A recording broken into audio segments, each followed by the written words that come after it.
now, like, your whole process with writing, you're just saying it's like you can really let songs be what they need to be.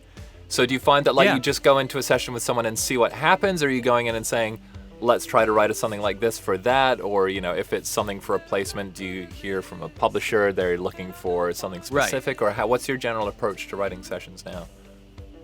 Well, there's I would say there's two types. One is, and they're both of what you described. Like, one is where one of my friends who's signed to like a publishing company will come to me with a brief, which is just for people who don't know, which is just, you know, the music publisher will just give you a list of words basically that they want, and they'll tell you what it's for. Like, it's for a Target commercial. They want color, you know, just like fun, upbeat. And then the best part is they'll send you some reference tracks. And that's, I love that because I love getting into the DNA of songs too. And it's really fun to get into the DNA of a song, but then smush it around so you make its brother or its sister. Right. And you're not making a clone, because that's the real challenge. Is because, like, you know, it's not that it's easy to copy a song, but it's definitely easier than making an original song that has the same elements. So then that happens a lot.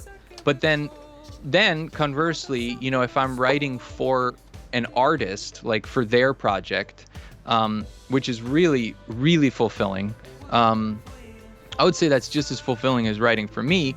You know, we'll get together, and whether I've met them for the first time or not, and then we'll just say, I'll talk to them a lot. Like, we just talk a lot. And then, you know, we start talking about our lives, and we get extremely personal really quickly. And then you're just like, there's our song. Let's write a song about that because I've been going through something similar. And then you write a song. Or, you know, sometimes it's like, I kind of want to write a piano ballad. And I'm like, great, got it. Let's do it. Or like, I want to write like a hard rock. And, you know, you just sort of like try to rise to the occasion. And sometimes it works and sometimes it doesn't. But the great part is that, like, you know, when someone is doing a lot of sessions for their own record, as you know, they're really just throwing stuff at the wall. So it's like, that can be a blessing and a curse, because a lot of times you do all this work and nothing happens. You know, which is so sad. Yeah. It's really sad. But you're like, hey, what about that gorgeous song we wrote? And they're like, management didn't like it. And you're like, okay. It's difficult to explain to people who haven't done this, but I think one of the most amazing things about doing what we do, and in particular like that collaborative co-write thing, is it's like you have this license to cut through any kind of surface stuff with anyone, and to talk so deeply and intimately about like your most vulnerable thoughts and feelings and desires.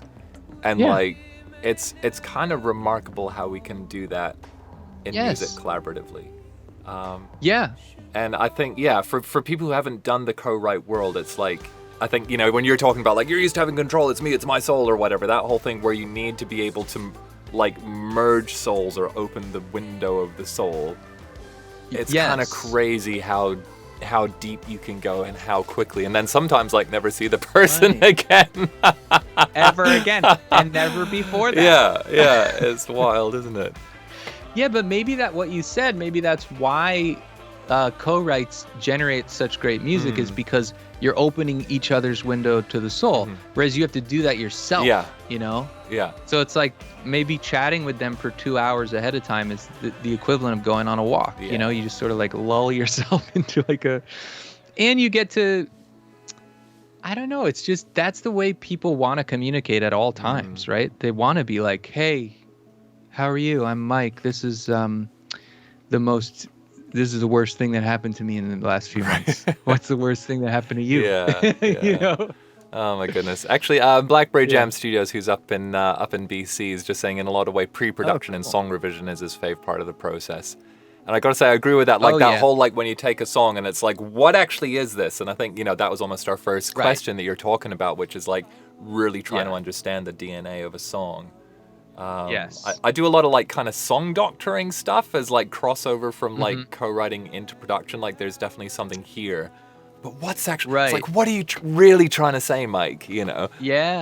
So you'll take it, they'll send you basically the almost finished or finished, but they're like it's not quite right. And then or it's always like to... there's like one song on the album where it's like everyone loves it, and you're like, I feel like there's more to it than this. You know what I mean? Like there's never a clear answer. Sometimes it can be like, we need to like get more melodic variation in the second half of the verse. You know what I mean?